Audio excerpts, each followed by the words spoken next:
Gracias, Nati. Vamos a tener una oración entonces para guiar, tener este momento. Le voy a pedir al pastor Luis Daglio si nos guía en una oración para pedir por nuestro hermano Pablo Barraba. Señor, venimos delante de tu presencia, humillándonos, Señor, reconociendo que tú eres el dueño de nuestras vidas, que todo lo que pasa, Señor, desde que nacemos hasta que nos llamas a tu presencia, es porque vos lo permitís. Señor, ponemos en tus manos a Pablo para que tú lo bendiga, para que esté inspirado por tu Espíritu Santo y para que, Señor, podamos descubrir nuevas cosas, Señor, que tú nos quieras enseñar. Gracias por este retiro, por esta comunión. Bendice a nuestras familias y a los miembros que no han podido venir también.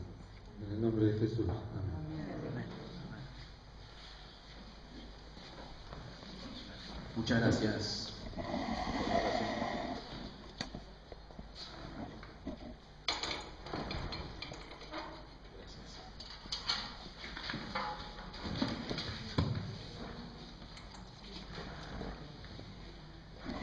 Si hay algo difícil, si hay un desafío para predicar en un campamento, además de predicar un sábado de la mañana, después de la noche, es predicar después de comer. Usted fisiológicamente no está preparado para escuchar una predicación, ¿no? Dígame a algún especialista de la medicina. Toda la sangre está en su sistema digestivo, en su estómago, haciendo la digestión, no le queda sangre en el cerebro. En cualquier momento, si se cae alguno, no es la opción. Si no, se van a quedar dormidos. Esperemos que haré todo lo posible para evitarlo. Cualquier cosa, si usted ve que empieza a gritar algún grito de júbilo o algo así, es para que se mantenga despierto. Bueno, seguimos en esta idea de buscar juntos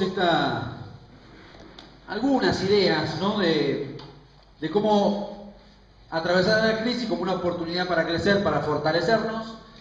Y en este segundo momento en el que vamos a pensar juntos, ya no nos vamos a centrar tanto en la idea individual, como estuvimos compartiendo algo esta mañana, sino que nos vamos a centrar en una segunda idea, que es cómo ser comunidades que acompañan en la tormenta.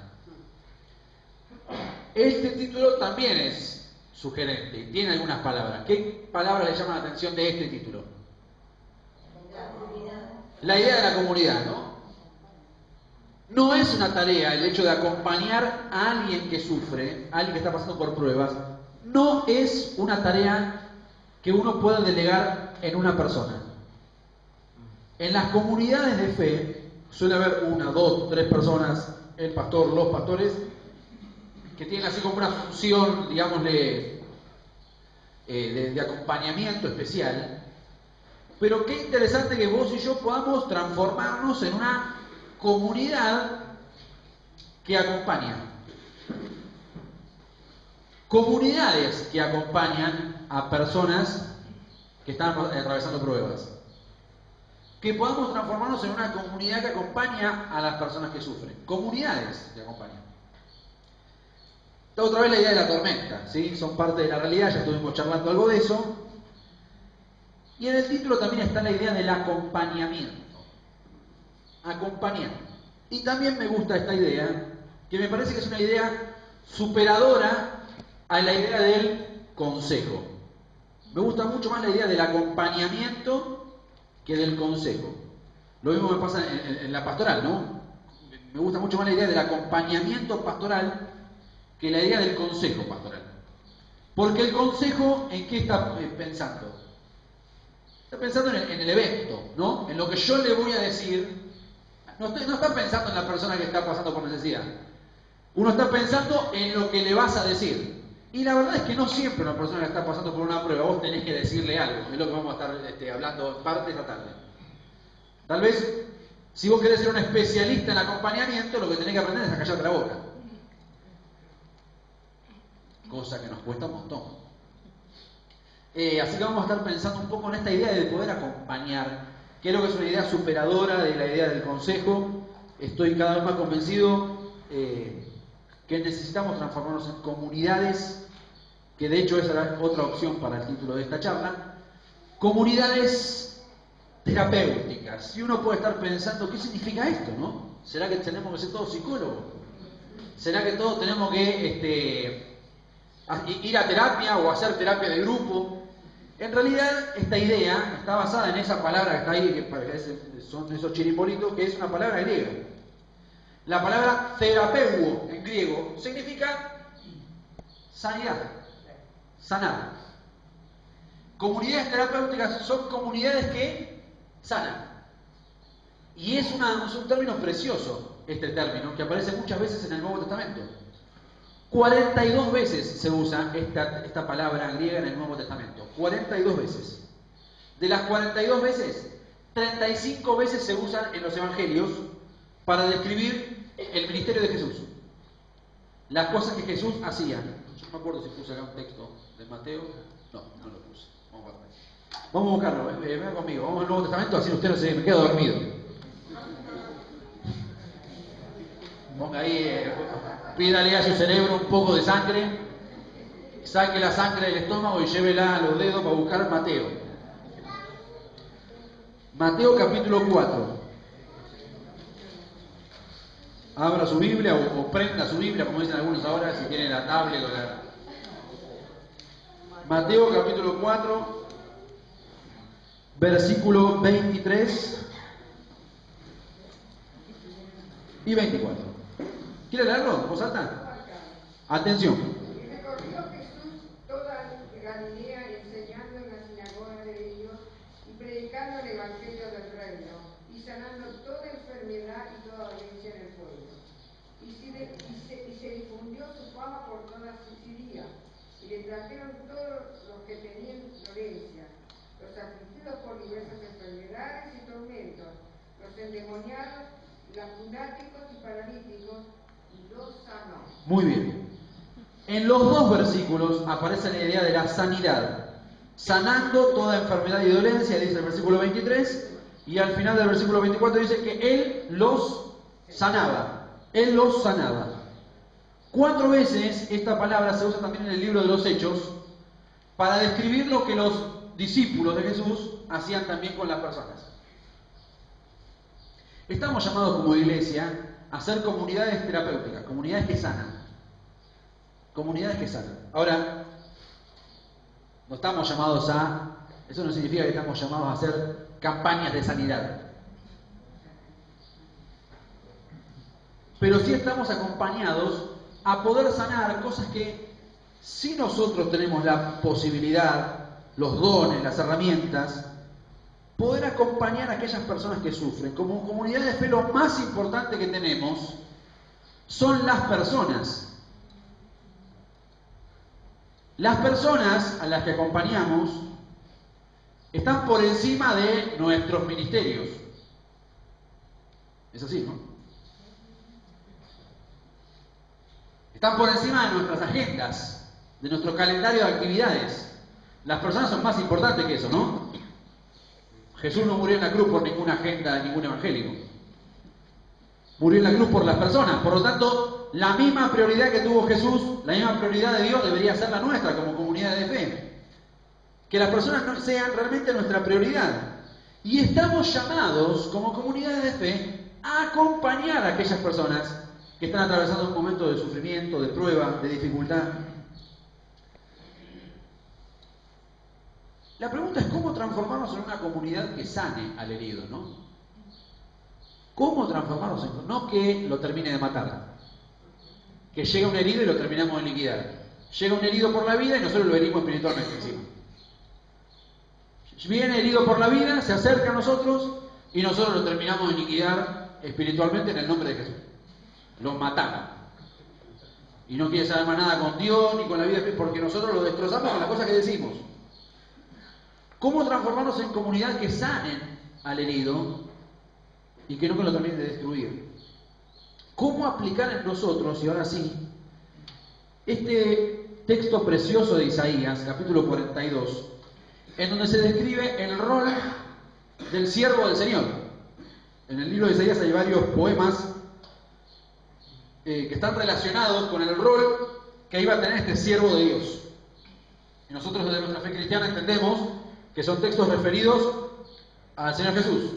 ¿Sí? Dice Isaías 42, versículos 1 al 4, dice Dios, este es mi siervo, a quien sostengo, mi escogido, en quien me deleito, sobre él he puesto mi espíritu, y llevará justicia a las naciones. No clamará, ni gritará, ni alzará su voz por las calles. Fíjense, 3 maneras de decir lo mismo, versículo 2. Lo tendríamos que leer cada tanto algunos predicadores evangélicos, ¿no? Nosotros. No hay que, Dios no es sordo, la gente tampoco. No clamará, ni gritará, ni alzará su voz por las calles. No acabará de romper la caña quebrada, ni apagará la mecha que apenas arde. Con fidelidad a la justicia, no vacilará ni se desanimará hasta implantar la justicia en la tierra. Las costas lejanas esperan su enseñanza. Este versículo 3, no acabará de romper la caña quebrada.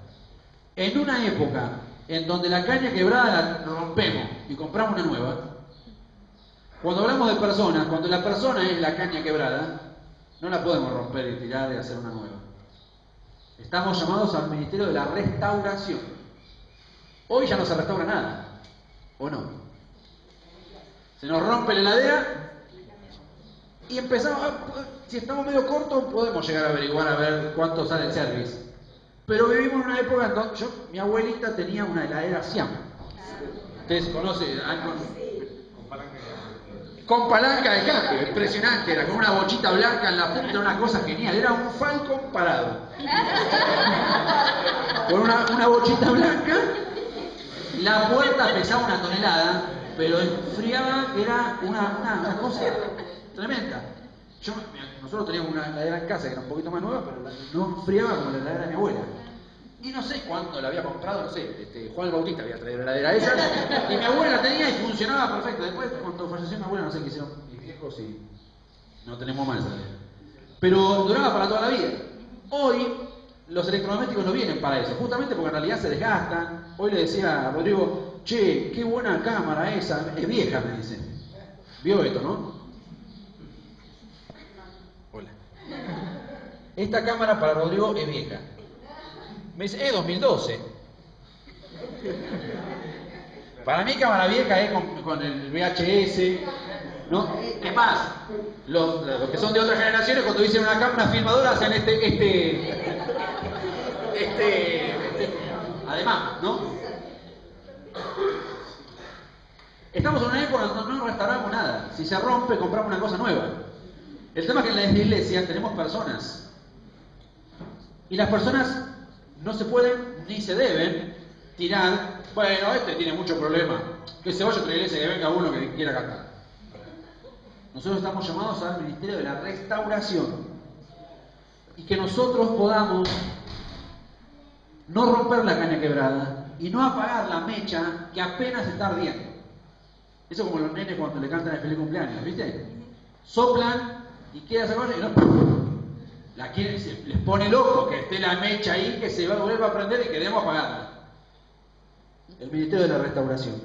En la Biblia tenemos un manual para comunidades que acompañan, o un antimanual, depende de la parte que leamos. Yo les había anticipado esta mañana que hoy nos íbamos a dedicar a mirar el libro de Job. Así que si usted tiene la Biblia, busque el libro de Job. Vamos a leer unos cuantos versículos de ahí.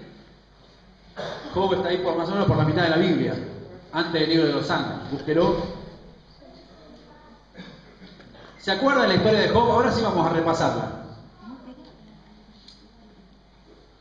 Job era un hombre bueno. Bueno por donde lo mires. Job capítulo 1, versículo 1, así lo presenta la Biblia. En la región de Uz había un hombre recto e intachable. Primer frase que se dice en el libro, como para que usted no ande dudando de que, bueno, Job habrá hecho algo. El versículo 1 lo deja bien en claro. Job era un hombre recto e intachable, que temía a Dios y vivía apartado del mal. Deuteronomio 28. Vivía apartado del mal. Si yo leí Deuteronomio 28, yo sé que si vive apartado del mal, ¿cómo le tendría que ir a Job? Muy bien. Este hombre se llamaba Job. Tenía 7 hijos y 3 hijas. Era dueño de 7.000 ovejas, 3.000 camellos, 500 yuntas de bueyes, 500 asnas, y su servidumbre era muy numerosa. Entre todos los habitantes del oriente era el personaje de mayor renombre. Sus hijos acostumbraban a turnarse para celebrar banquetes en sus respectivas casas e invitaban a sus 3 hermanas a comer y beber con ellos. Una vez terminado el ciclo de los banquetes, Job se aseguraba de que sus hijos se purificaran. No solamente velaba por él, sino también por su familia. Muy de mañana ofrecía un holocausto por cada uno de ellos, pues pensaba, tal vez mis hijos hayan pecado y maldecido en su corazón. Para Job esta era una costumbre cotidiana. Y en el versículo 6, la cámara se eleva y la escena transcurre en otro lado, en el cielo. Y ahí, a partir de un diálogo que se da entre el ángel acusador y Dios, se decide intervenir en la prosperidad de Job. Y a Job le empieza a ir una y otra, cada vez peor, hasta quedar finalmente en la lona total, porque la idea era ver si realmente Job creía a Dios porque le iba bien en la vida, o dónde estaba basada su fe. ¿Se acuerdan más o menos? Eso es el capítulo 1 y el capítulo 2. Pero quisiera que podamos leer el final del capítulo 2. Vamos a pensar en esto es una especie de grupo pequeño. Le quiere decir célula acá al amigo Charrasi, le quiere decir célula, le quiere decir grupo de hogar, oración, el nombre que a ustedes les guste más. Esto es un grupo pequeño, una célula, en donde hay uno que la pasa mal y hay 3, que son los 3 amigos de Job que están con él y que lo van a aconsejar. Entonces yo me pregunto si es un manual o si es un antimanual para comunidades que acompañan. Vamos a ver que los amigos de Job no arrancaron tan mal. Dice el capítulo 2, los versículos 11 al 13, que 3 amigos de Job se enteraron de todo el mal que le había sobrevenido y de común acuerdo salieron de sus respectivos lugares para ir juntos a expresarle a Job sus condolencias y consuelo. Ellos eran Elifaz de Temán, Bildad de Sua y Zofar de Namat. Son esos 3, los famosos amigos de Job. Elifaz, Bildad y Zofar. Estos 3, dice el texto, que se enteraron de que a Job la estaba pasando mal. Y tuvieron un gesto interesante, un gesto misericordioso. Tuvieron un gesto movilizado por la misericordia y por la compasión. Decidieron dejar su lugar de comodidad, se pusieron de acuerdo, de común acuerdo, y salieron de sus respectivos lugares. Eso es un gesto de misericordia, ¿no? Cuando nos enteramos que alguien no la está pasando bien, poder dejar nuestra comunidad e ir en búsqueda de aquel que la está pasando mal, es un gesto de misericordia y es muy valorable. Fueron hacia donde estaba Job, y ahí dice el texto, dice el objetivo claro que tenían. Juntos expresarle a Job sus condolencias y consuelo. Hay que ver después si le salió o no le salió. Pero esa es la idea que ellos tenían. Versículo 12. Desde cierta distancia, dice el texto, alcanzaron a verlo y casi no lo pudieron reconocer. Se echaron a llorar a voz en cuello, rasgándose las vestiduras y arrojándose polvo y ceniza sobre la cabeza. Esto es una típica expresión del dolor en el antiguo cercano oriente, ¿sí? Esto de rasgarse las vestiduras, hoy lo usamos como metáfora, ¿no? Se rasgó las vestiduras, pero en esta época era literal. Rasgarse las vestiduras y el echarse ceniza o polvo sobre la cabeza como señal de dolor. Acá hay lo que se dice una reacción empática. Empática en el sentido, la empatía tiene que ver con la capacidad que tenemos de identificarnos y ponernos en los zapatos del otro, ¿no? Poder ponernos en el lugar del otro. Algunos pueden preguntarse, yo me animo a preguntarme si la reacción no es algo exagerada, ¿no? Si no se les va un poco a la mano. Ojo con la manera en la que acompañamos a aquella persona que está en prueba, ¿no? Vamos a acercarnos. ¡Uy, no te puedo creer lo que te está pasando! Hay que ver si ese tipo de sobrereacción, si es buena o mala, pero lo cierto es que tienen una reacción empática. Lo van a ver y no es que lo toman como una cuestión liviana. Se compadecen del dolor de Job y tienen una reacción empática para con él. Dice el versículo 13, Y durante 7 días y 7 noches se sentaron en el suelo para hacerle compañía. Ninguno de ellos se atrevía a decirle nada, pues veían cuán grande era su sufrimiento. Y acá también hay una idea muy interesante. Ellos tienen un gesto muy solidario. Callarse la boca. Porque se daban cuenta del gran sufrimiento que Job estaba atravesando. No tenemos que tenerle miedo al silencio. Si usted hoy se va con una idea, vamos a suponer que uno dice, la verdad que no me acuerdo nada de lo que se dio en el campamento, lo que se dijo, lo que se charló. Si usted se quiere ir con una idea, una solita, anótesela. Diría mi abuela, chito la boca. Si usted quiere bendecir, si usted quiere sanar, y usted no sabe qué decir, no diga nada. No es necesario rellenar los silencios. Si hay un silencio, a veces el silencio puede ser altamente sanador. Tal vez lo que lleve sanidad a la situación es justamente un tiempo de silencio. Puede ser muy sanador el silencio. Y muchas veces las palabras están de más. De hecho, ¿qué es lo que arruina la historia de Job? Las palabras. Desde el capítulo 3 hasta el capítulo 38 es un ir y venir de interpretación teológica de este pobre fulano que está sufriendo. Todo el libro gira en torno de, hagamos un simposio teológico de por qué este tipo le va tan mal como le va. ¿De quién es la culpa? ¿Por qué está así? Muchas veces las palabras están de más. Y en el capítulo 3, si usted tiene ahí abierta la Biblia, capítulo 3, el versículo 1, dice, después de esto, Job rompió el silencio. ¿Cómo dice? ¿Tienen ahí la Biblia abierta? ¿Cómo dice? Para... O sea que no es tan paciente. Vieron que tenemos la idea de que Job, el paciente Job, 2 capítulos. Pero el 3.1 dice, Job rompió el silencio para maldecir el día en que había nacido.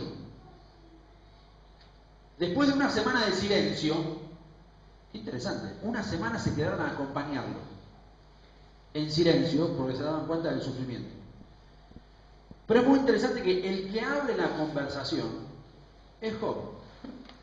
El que rompe ese silencio es Job. Cuando acompañamos a alguien, es la persona la que tiene que plantear el tema y también los tiempos de hablar.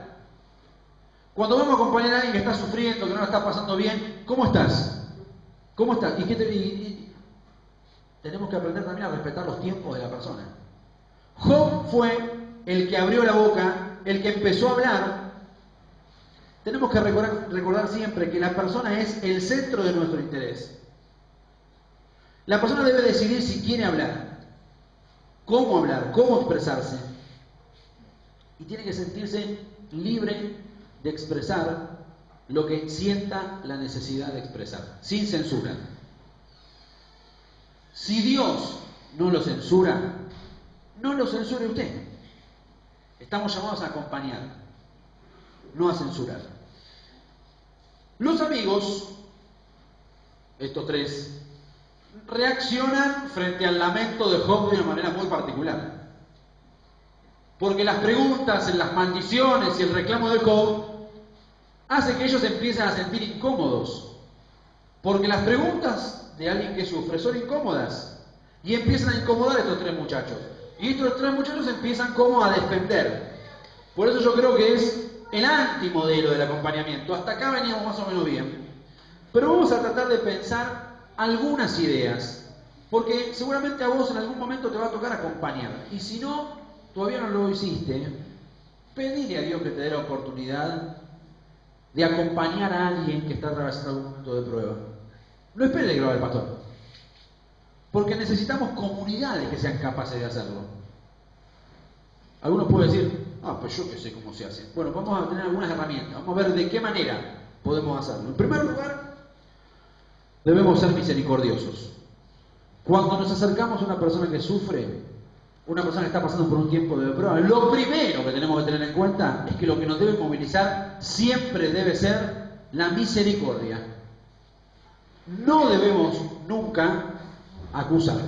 Fíjense, Job, capítulo 4, versículo 3 al 6, dice: tú, que impartías instrucción a las multitudes y fortalecías las manos decaídas, tú que con tus palabras sostenías a los que tropezaban y fortalecías las rodillas que flaqueaban, ahora que afrontas las calamidades, ¿no las resistes?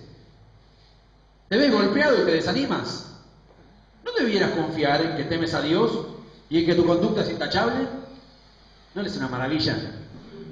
¿No es un manual de consejería pastoral? Mire, yo le digo algo. Uno de los libros peor leídos e interpretados en nuestro ambiente cristiano es el libro de Job. El libro de Job, la parte del medio, está llena de discursos. A veces habla Job y a veces hablan los amigos. Y a veces sacamos de contexto frases de los amigos y las ponemos en un cuadrito, en el living de casa, porque son frases que suenan bonitas.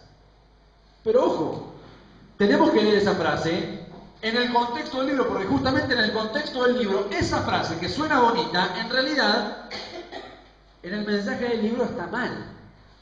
¿Soy claro?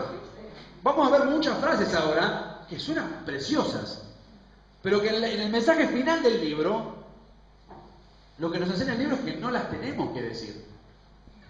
A veces las tenemos colgadas, muchas de ellas, ¿eh? Yo he comprado a veces ¿vieron las perlitas bíblicas, las promesas bíblicas? Y muchas veces están las frases de los amigos de Job. Y vos decís, esto, si vamos a ver en el libro, ojo, guarda. No tenemos que acusar. Elifaz le llama la atención a Job por la incoherencia que él tiene. Vos que a tantos le diste consejo, ahora te venís a quejar. Ahora que estás pasando prueba, te venís a quejar. Le llama la atención por la incoherencia que tiene. A Elifaz le molesta la incoherencia de Job. Y entonces, en lugar de ser movilizado por la misericordia, lo que terminamos haciendo es acusar a la persona de su falta de fe, de su crisis. Lo que nos debe movilizar siempre es la misericordia. Segundo lugar, cuidemos a la persona que sufre, a la persona que pasa por necesidad, que pasa por angustia, por dificultad. La tenemos que cuidar.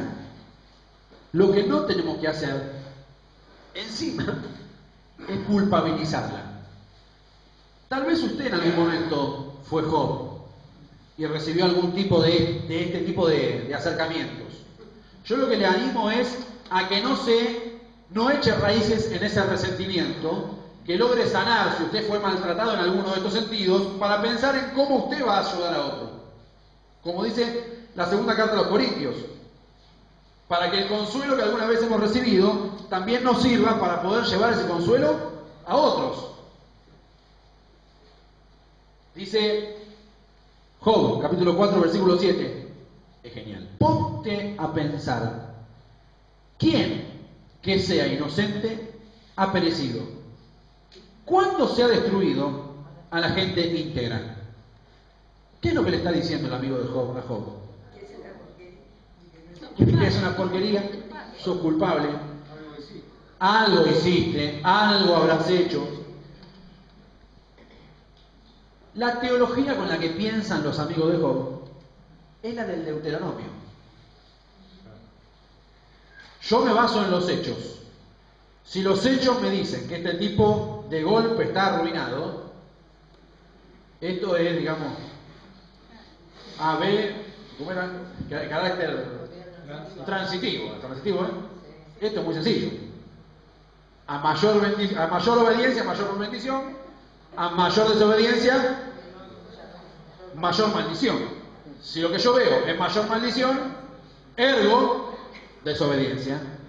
Esto es muy sencillo. Y a veces nosotros hacemos ese tipo de análisis, pero con la gente. Porque la pastoral no es la matemática.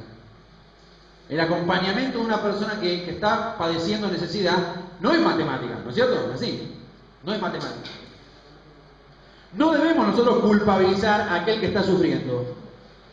Lo que le dice acá el amigo es, empiezan a pasar como a las indirectas, empiezan a pasar a las insinuaciones. A un inocente no le pueden pasar lo que le pasaba a Job. Capítulo 8, versículo 4, ahora está hablando otro amigo que es Bildad. Si tus hijos pecaron contra Dios, Él les dio lo que sus pecados merecían. Porque Dios los mató. Esto está en la Biblia, ¿eh? Pero claro, esto es palabra de Dios. Pero ojo, tenemos que leer el libro entero. No es que ese versiculito sacado de contexto como si fuera una perlita, yo puedo hacer de eso una doctrina. Lo que le están diciendo es que si están viviendo todo esto, por algo será. Y entonces, a la persona que es víctima, la vuelvo a revictimizar. Esto es lo que se dice una victimización múltiple. No solamente está pasando por un problema, sino que además lo hago sentir culpable por ese problema que está pasando. Y esto, mis queridos, ustedes saben bien que en nuestras iglesias pasa y muy seguido. Le decimos a la gente que está sufriendo, le hacemos teología barata. Y encima que viene con un dolor, se va con más problemas. A ver, alguien puede decir, bueno, pero la verdad es que tomó malas decisiones en la vida y ahora está pagando las consecuencias de eso. Y la verdad no ofende. Yo escuché mucho evangélico que dice, la verdad no ofende, la verdad yo estoy con la verdad, que Jesucristo es el camino, la verdad y la vida. Así que yo digo la verdad. Hay que se la banque, que se la... Eso de que la verdad no ofende es una mentira, ¿no? La verdad ofende. Muchas veces ofende. Muchas veces ofende.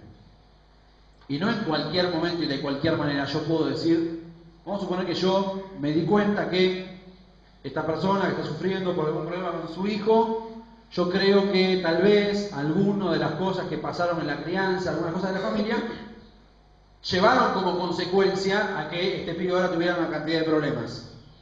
Todas las razones pueden tener algo que ver.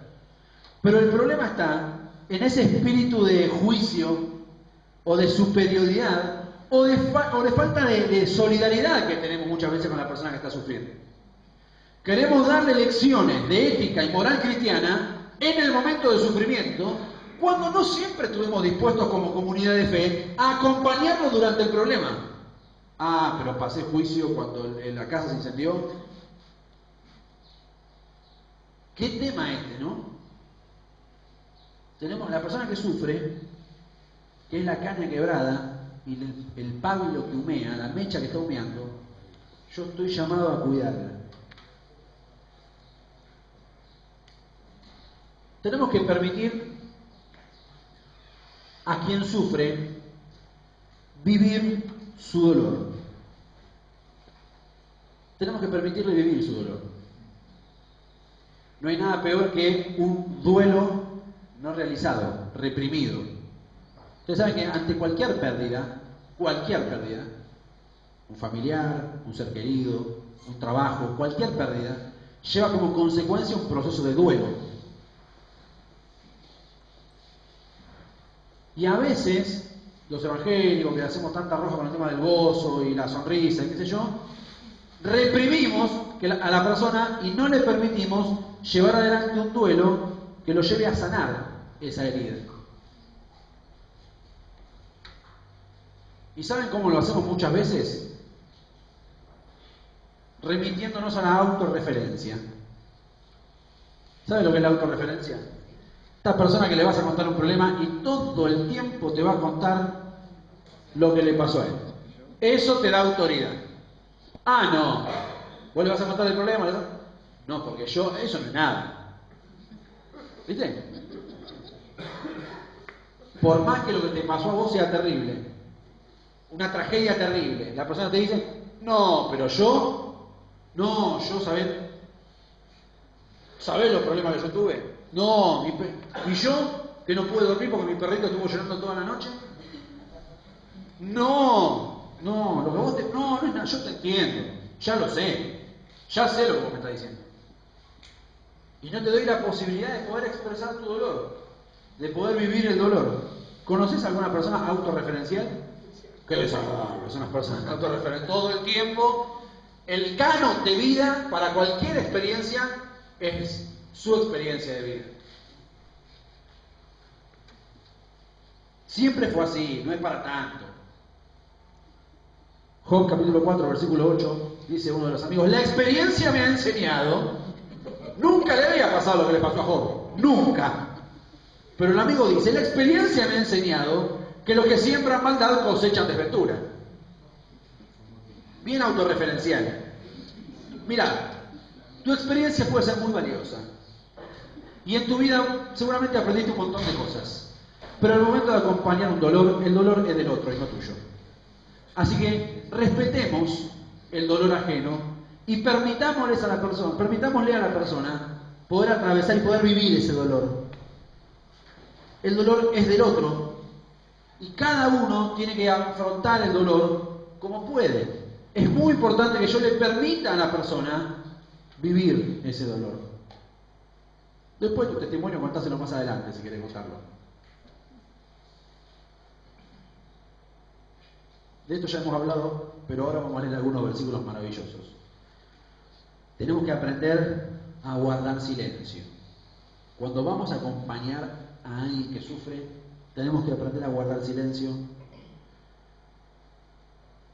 Y este creo que es uno de los puntos en el cual los evangélicos tenemos más problemas. Porque los evangélicos tenemos esta cosa de que hay que declarar, hay que decir. Porque la palabra es lo importante, porque si me quedo callado y después andas a ver, capaz que es la única posibilidad que tengo de hablar con ellos. Entonces, tengo que decirle algo. No me puedo callar la boca. Algo tengo que... Entonces, no estoy escuchando el dolor de otro. Estoy pensando la respuesta. Estoy viendo de qué manera yo voy a relacionar alguna cosa que dijo con lo que yo tengo para decir. Lo que yo estoy pensando en el fondo es que lo que yo le voy a decir es mucho más importante que lo que él está diciendo. Y no estoy prestando verdadera atención. Qué importante es aprender a guardar silencio. No utilizar la autoridad divina para apuntalar los argumentos propios. La Biblia dice, Dios me dijo, ya está, te dejé sin argumentos. ¿Cómo vos me vas a venir a discutir a mí si yo te digo que Dios me lo dijo? Si vos me lo discutís, le estás discutiendo a Dios. No porque yo sea Dios, sino porque Dios me lo dijo a mí. Entonces, no, ya está, sonaste, ¿eh? No me podés discutir absolutamente nada porque Dios me lo dijo o la Biblia dice. Job capítulo 4, verso 12, dice, en lo secreto me llegó un mensaje. Y no estaba hablando de WhatsApp ni nada de eso. Me llegó un mensaje. Mis oídos captaron solo su murmullo. Y más adelante dice, escuché una voz que susurraba, ¿puede un simple mortal ser más justo que Dios? ¿Puede ser más puro el hombre que su creador? Acá hay un argumento sobrenatural.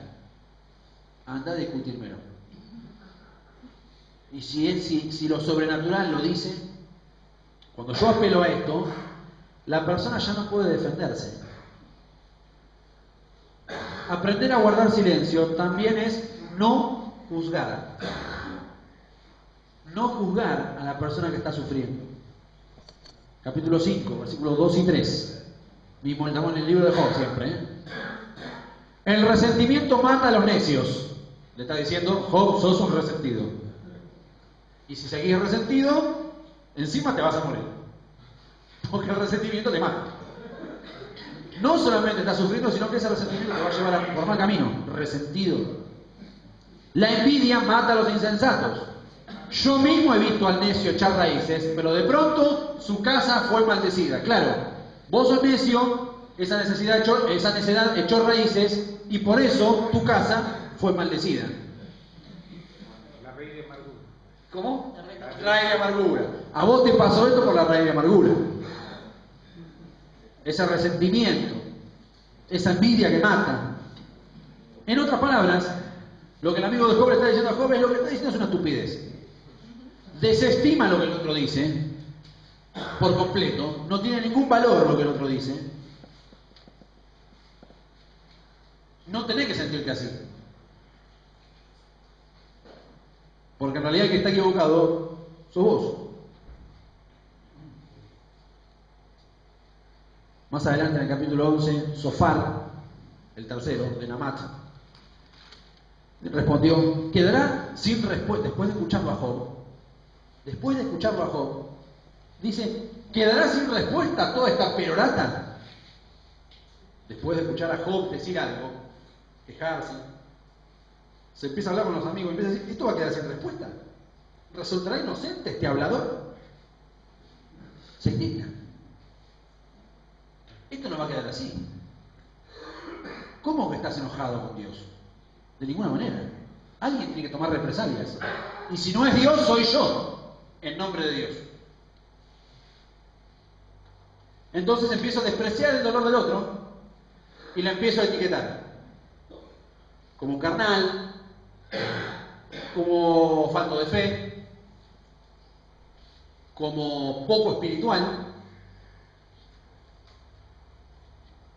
como una palabra que la escuché hace poco, que se está poniendo muy de moda en nuestro ambiente, anotar, almático. ¿Escuchaste? Ah, sí, ya tenemos todo. Almático. No es ni el carnal ni el espiritual, es un difunifán. Es almático. Sí. Es almático, no entiende todavía las cuestiones espirituales. Está ahí.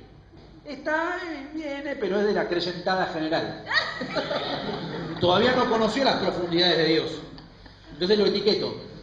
Ya está, lo etiqueto, le puse ese nombre. Y no va a salir de ahí. Acá sabemos fantasmea. Fantasmea. Eso está ausente en algunas cosas. Mira vos. La usa en flores. El verbo fantasmear. Bien, yo fantasmeo, tú fantasmeas. Conjugado en varias, bien. Si usted siente una pasión exagerada que tiene que hacer algo, que tiene que decir algo, piénselo bien. Vamos a suponer que usted no se puede contener. Usted siente un fuego, una palabra, que la tiene que decir, sea prudente. Si usted va a intervenir, sea prudente. Sea prudente. Versión popular de esto sería, no hable pavadas. Vamos a ver algunas maneras de ser prudente. No tenemos que dar consejos si no se nos piden. Como nosotros pensamos que la consejería es buena, damos consejo. Nos pidan o no nos pidan consejo.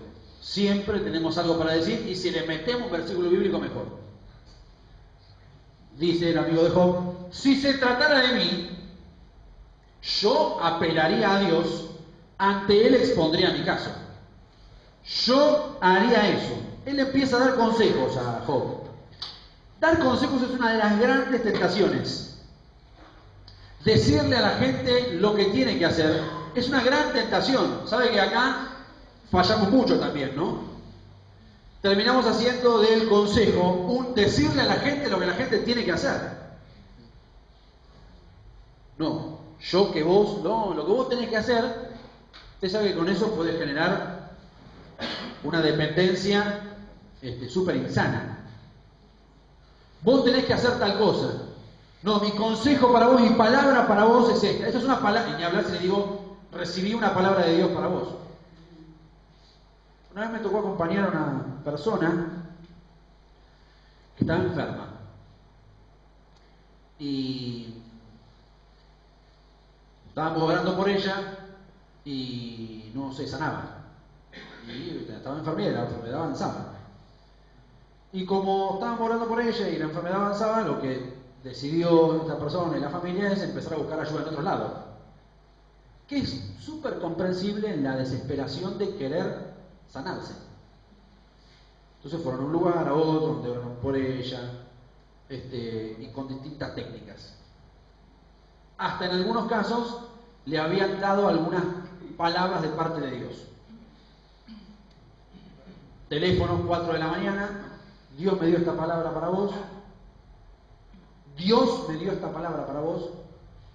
te vas a sanar. 6 meses después se murió.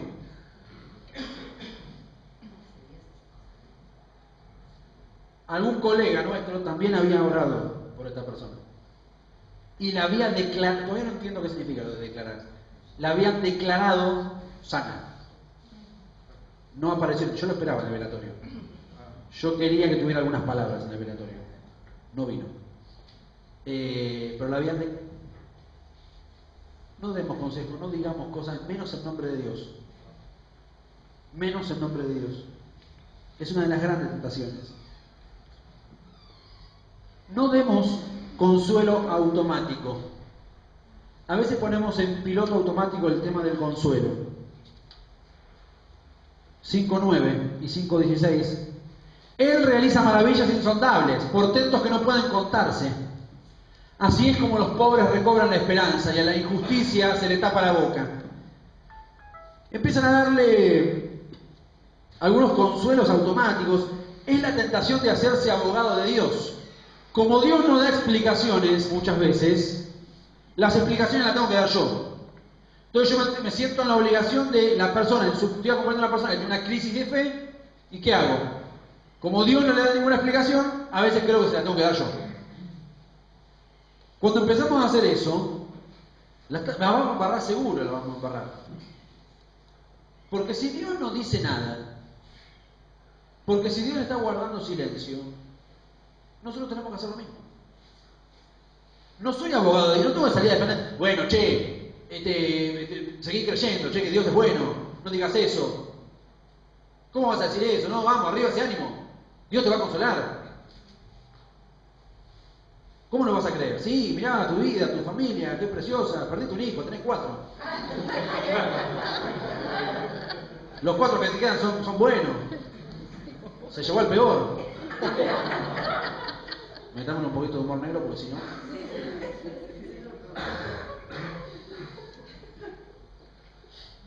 Es la tentación de ser abogado de Dios. Como si nosotros supiéramos más de Dios que la otra persona. Yo sé más de Dios que el otro, entonces yo lo voy a explicar. Si vamos a ser prudentes en las intervenciones, no interpretemos el sufrimiento como una medida pedagógica de Dios. Esta es de las más usuales. Interpretar el sufrimiento como una medida pedagógica de Dios. Dios te está queriendo enseñar algo. ¿Cuán dichoso es el hombre a quien Dios corrige? O sea, lo que está pasando es una corrección de Dios. Le dice el amigo a Job. No menosprecie la disciplina del Todopoderoso, porque Él hiere, pero venda la herida. Golpea, pero trae alivio. Ese versículo lo vi en algunas casas, en alguna pared. Él hiere, pero venda la herida. Golpea, pero trae alivio. Está aconsejando y le está diciendo que lo que le pasa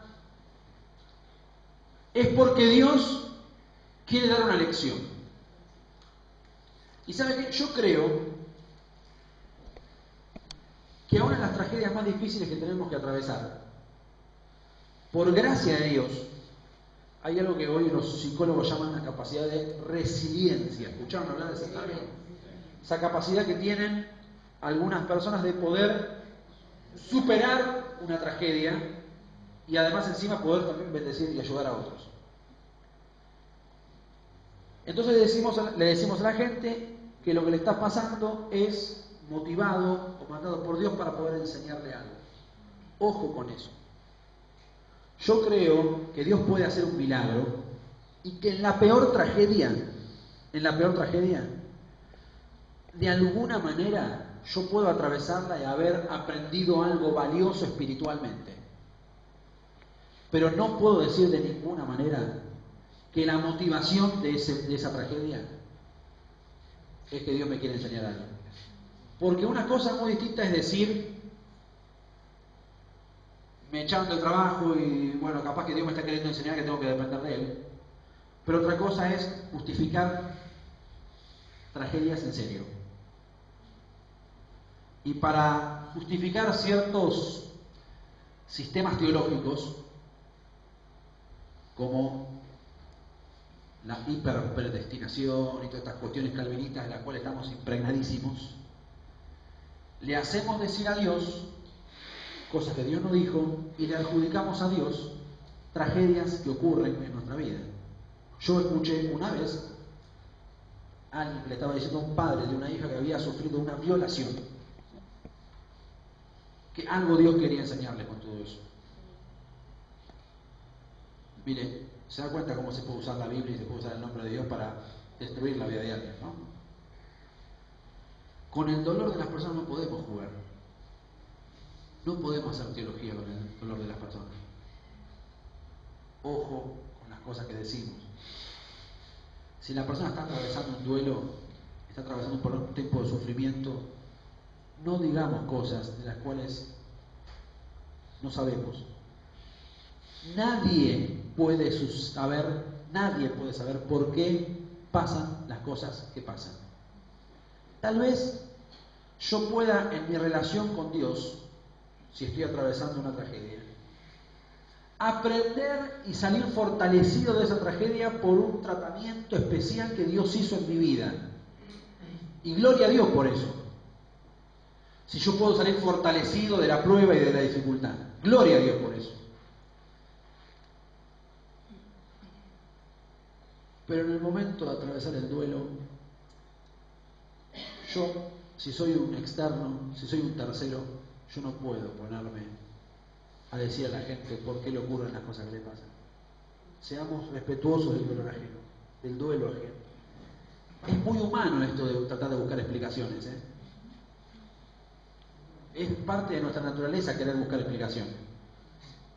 Del creyente y del no creyente, ¿sabían eso, no? El creyente lo primero que empieza a decir cuando pasa una dificultad, ¿qué es? ¿Por qué, Señor? ¿Por qué a mí? En el fondo, muy en el fondo, tenemos esta idea de que esta cosa de deuteronomista. ¿Por qué, Señor, si dice todo bien? Entonces decimos que al que le va bien es porque Dios lo está bendiciendo, y si me viene una mala es porque Dios dejó de bendecirme. En el fondo esa teología está muy arraigada en nuestra cabeza, ¿eh? Entonces nos cuestionamos, ¿por qué, Señor, me lo matas a mí?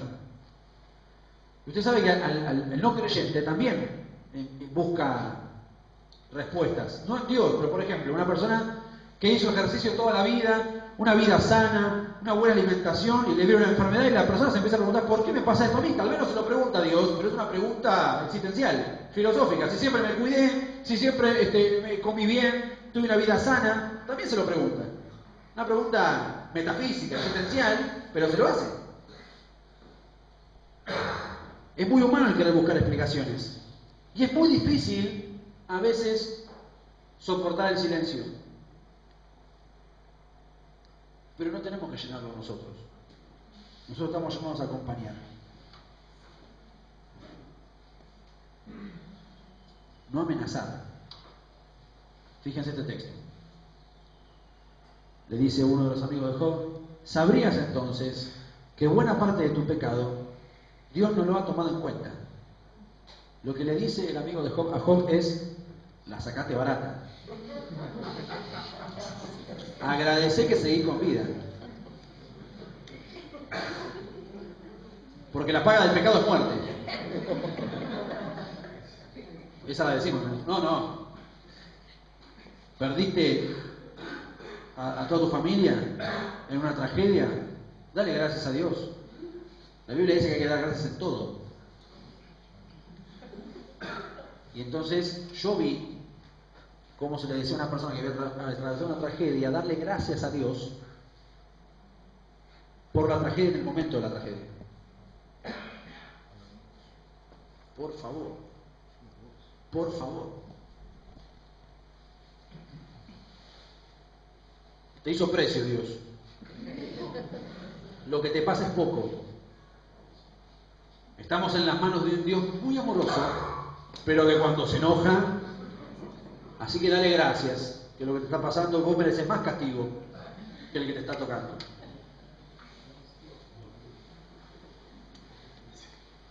Permitamos a quien sufre que exprese su dolor. Que no solamente que lo viva, sino que lo exprese. No prohibamos la expresión de lo que le pasa. Job 15, 4 al 6. Tú, en cambio, le dice el amigo de Job a Job, restas valor al temor a Dios y tomas a la ligera la devoción que Él merece. Tu maldad pone en acción tu boca. Hablas igual que los pícaros. Me gustó la nueva versión. Hablas igual que los pícaros.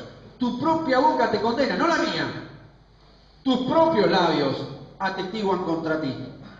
Entonces, está queriendo reprimir. Elifaz se escandaliza, estamos en el capítulo 15, y Elifaz se sonroja, le da vergüenza lo que está diciendo Job.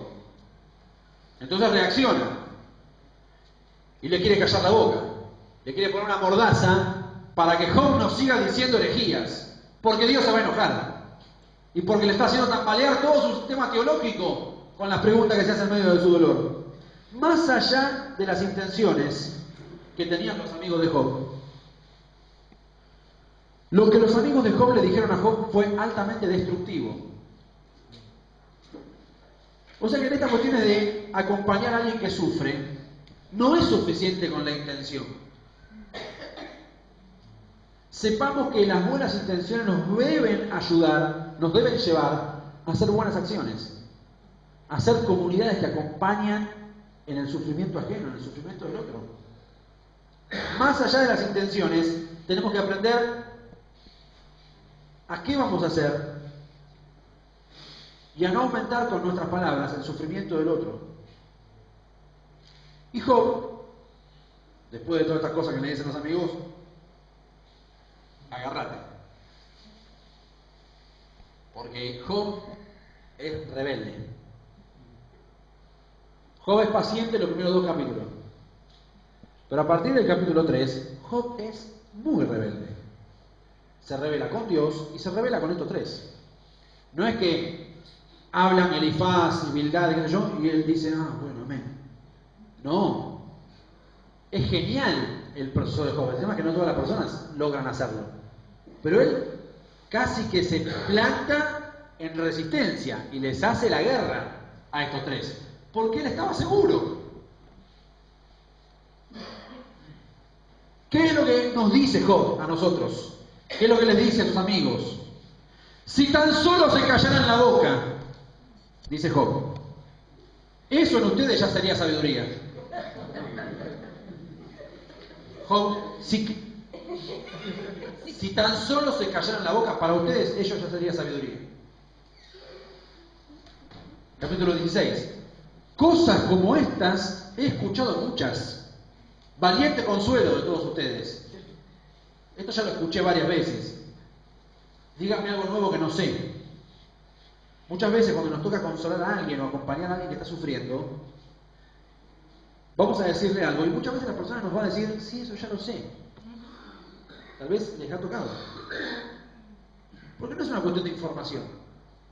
No es que, lo que yo le voy a decir es un dato que la persona no tiene y este dato le hace falta para que diga, ajá, ahora creo, ahora entiendo, ya está, justo viniste vos, me dijiste 3 frases y eso me cambió porque me faltaba ese dato.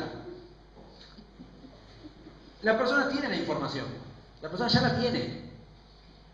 En muchos casos ya tiene esa información. A veces, justamente, el proceso de acompañamiento tiene que ver con escuchar al otro y animarlo a... Hay muchas personas que, por ejemplo, tienen culpa de estar haciéndose alguna pregunta. Y es muy sanador que puedan encontrar a alguien que le diga, pregúntale a Dios. Pregúntale a Dios. Capítulo 21, a esto Job respondió, escuchen atentamente mis palabras, concédanme este consuelo. Ya para Job, que lo escuchen solamente era un consuelo. Job está tratando de defenderse. Y Job está sintiendo las respuestas de los amigos como preparadas, como que están ensayadas. Son respuestas de laboratorio, generales, autoritarias. Los amigos de Job están llenos de su propia verdad. Los amigos de Job tienen una verdad que ellos tienen que transmitir. Y no importa quién sea el que está sufriendo, no importa lo que le está pasando, ellos tienen una serie de verdades enlatadas que hay que desfrizarlas simplemente y dárselas a la persona. respuestas preestablecidas. Pero a ellos les faltaba una característica sumamente importante para el acompañamiento, que era la sensibilidad. Poder ser sensible al momento de acompañar. Debemos ser comunidades que al que sufre lo sanan. Al que sufre lo sanan. Movilizadas por el amor, en serio el amor, no el pipipipi, amor. La sensibilidad, la compasión, la misericordia. Comunidades con esa motivación, con ese motor, no hay con qué darle. Si una persona recibe consuelo, recibe misericordia en una comunidad, yo le aseguro, no hay técnica ni táctica más efectiva como iglesia para contener a las personas que la misericordia. Si hay tanto juicio en nuestras iglesias, la compasión es altamente atractiva. En un mundo donde no abundan ni la compasión ni la misericordia, la compasión es altamente atractiva. El Evangelio de Lucas nos da 3 textos, no los vamos a leer, simplemente los mencionamos. El Evangelio de Lucas, según Lucas, muchos dicen que es el Evangelio de la misericordia. El Evangelio que escribe a un Dios misericordioso de distintas maneras. Y hay 3 textos en los cuales, que son muy conocidos y que tal vez podamos pensar en de qué manera poder acompañar a otros. De qué manera transformarnos vos y yo en comunidades que acompañan a otros. Esos 3 textos son la parábola del buen samaritano. ¿Se acuerdan del buen samaritano? Capítulo 10, Lucas, capítulo 10. Había un hombre que bajaba de Jerusalén a Jericó, ¿se acuerdan, no? Y le roban, y hay algunos que pasan, y otros que se quedan, y hace una serie de acciones para poder asistir a aquel que le habían robado. Y Jesús termina diciendo, ve y haz tú lo mismo. Lucas 10. El otro texto es el hijo pródigo, la parábola del hijo pródigo, ¿se acuerdan? Lucas, capítulo 15, 5 capítulos más adelante. Y ahí nos describe la parábola a un padre misericordioso. Y nos dice mucho de cómo recibir a una persona que está sufriendo. Y el otro texto es el final de Lucas, capítulo 24, el camino de Emaús. Los 2 discípulos que están caminando atormentados, volviendo a Emaús, dejando Jerusalén, angustiados porque habían matado al Mesías, y no logran reconocer a este extraño que se acerca y va a caminar con ellos. Estos 3 textos del Evangelio de Lucas nos dan algunas ideas para que vos y yo podamos llevarnos de cómo poder transformarnos en comunidades que acompañan. En primer lugar, estamos llamados a caminar al lado de quien sufre.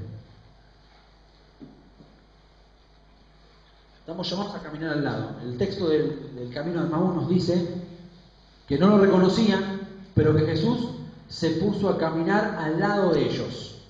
Caminaba al lado. Yo sé que la persona que está pasando por pruebas no es la persona más atractiva para invitar a un asado, ¿no? La persona que sufre no es la mejor persona para ir a tomar un café con leche, para ir a un bar a tomar algo, para un sábado a la noche. No es un gran plan para un sábado a la noche el que está sufriendo. Pero el Señor nos llama a ser comunidades compasivas, comunidades misericordiosas, personas compasivas y misericordiosas. Y el texto, Jesús nos enseña en ese texto a caminar, a acercarnos, tomar la decisión, como al principio los amigos de Job, tomar la decisión e ir en búsqueda de aquella persona que sufre y caminar al lado. No ir a hablar, sino ir a caminar. La segunda idea va relacionada con la primera. ¿Se acuerda usted qué hace Jesús ahí en el capítulo 24? Se pone con ellos a la par, a caminar a la par, ¿y qué hace? Se interesa y les hace preguntas. Le empieza a preguntar. No les baja línea. Por lo menos no de movida. No les abre la Biblia